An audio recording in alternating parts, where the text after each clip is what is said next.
Hello everyone and welcome back to another book review. Today I'm going to be reviewing 30-Second Math, the 50 most mind-expanding theories in mathematics, each explained in half a minute, and this was edited by Richard Brown. It has this cardboard feeling cover and that's why it looks brown as well. The way this book is set up, and I have to add, this book is actually related to another book I have reviewed, 30-Second Numbers, which has a very similar setup. So if anything in this review sounds interesting, go check out my review of that book as well. 30-Second Math is set up in a way that the subtitle explains very well. They're going to take different concepts in mathematics and they're going to explain them in 30 seconds, half a minute. And to do this, they break the concepts. We have the content page, which explains all the concepts that they are going to be explaining in a wide variety of fields.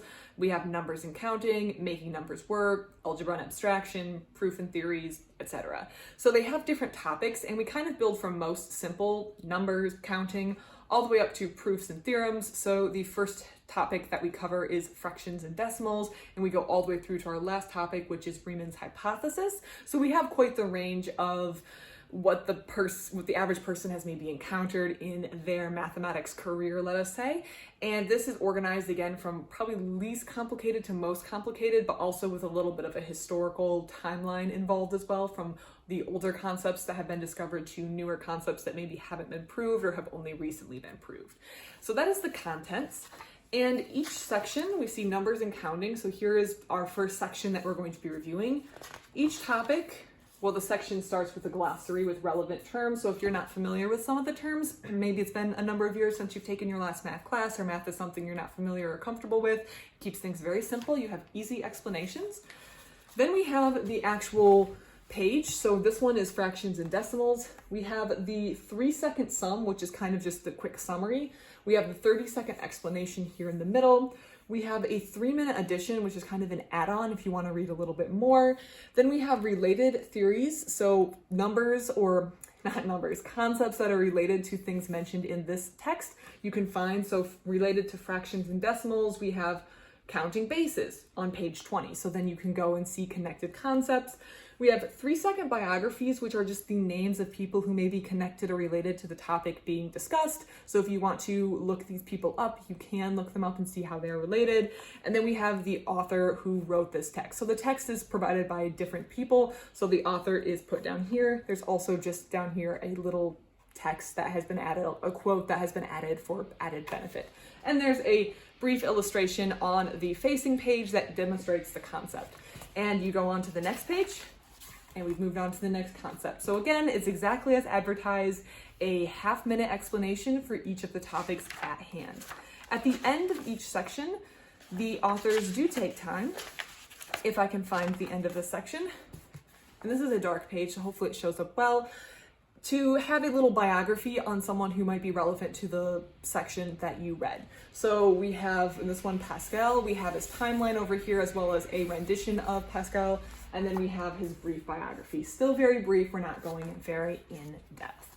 So I like the concept of this, and I think it's well executed. I like the idea of giving someone the chance to be introduced to a wide variety of topics, but not forcing them to read 20, 30, 40 pages. Now, there is a time for that. I received my degree in mathematics, and believe me, I spent more than 30 seconds on irrational numbers and number theory. I have spent a lot of time with a lot of these concepts, and there is a time and a place for it. But I think the appeal of this book is for people who maybe haven't taken a math class in a while, or a gift to a kid who is just getting interested in mathematics and you would like to encourage that interest. It's to give you a broad overview of the topic and allow you to continue researching or reading about the topic if what you read sounds interesting. Or if you just want to keep this on hand to reference very quickly when encountering a topic. Again, I feel like this could be a great gift to someone who maybe is like middle school, where they might be encountering topics that they might not know about in their math classes. They could reference in 30 seconds in here exactly what the concept is being discussed. Of course, we have the internet now, but I do have to say that sometimes it is hard to find people who explain math concepts well. I think there's this idea that you have to be very good, naturally talented at mathematics to go into it, and I think sadly a lot of people don't have a good experience with math education in their K through 12 or whatever their non-college education system is in their country. They're kind of told that you have to be naturally talented at it to go into it as a field, and a lot of people, they also receive some negative maybe biases about math from parents or people who also had bad influences with math. A lot of people start struggling with it, are told that, well, math is hard, and then they believe, well, I'm just not good at math, so I'm not going to think about it. I think math has a little bit of a reputation issue. And then I do find that it kind of turns into this almost confirmation bias where the people who go into math are people who are naturally good at math. And then you kind of get this continuation of a cycle where you feel like unless you have some strong innate talent towards mathematics, you can't go into it. I do have to say, I do not have innate talent at mathematics. I had to study very hard for my degree, but I found it very enjoyable and rewarding, and I really enjoy the topic of math. I do find though, because the people who go into math tend to, and I found this with some of my college professors too, they tended to be very smart, very intelligent when it came to the actual math concepts. These were holders of PhDs in mathematics. They were clearly very intelligent individuals. But the concept of communicating math topics and knowing how to do the math and the math concepts are two different things. Communicating a math concept like this book and the people who wrote this, being able to take very complex topics like the Riemann hypothesis, or I believe the Poincare conjecture was actually discussed, or Hilbert's program.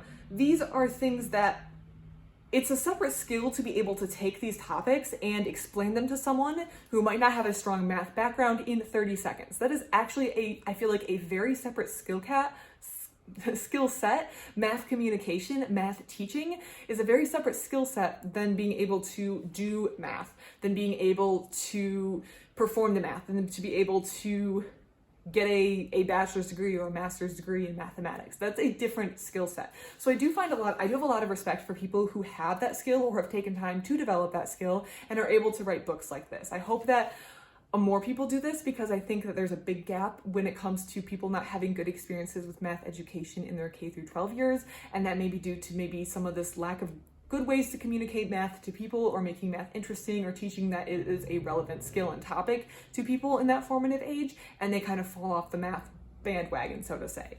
I think this book is a great example of math communication, communicating these complex topics, and having refined that skill set, which I find is not always present in people who know math.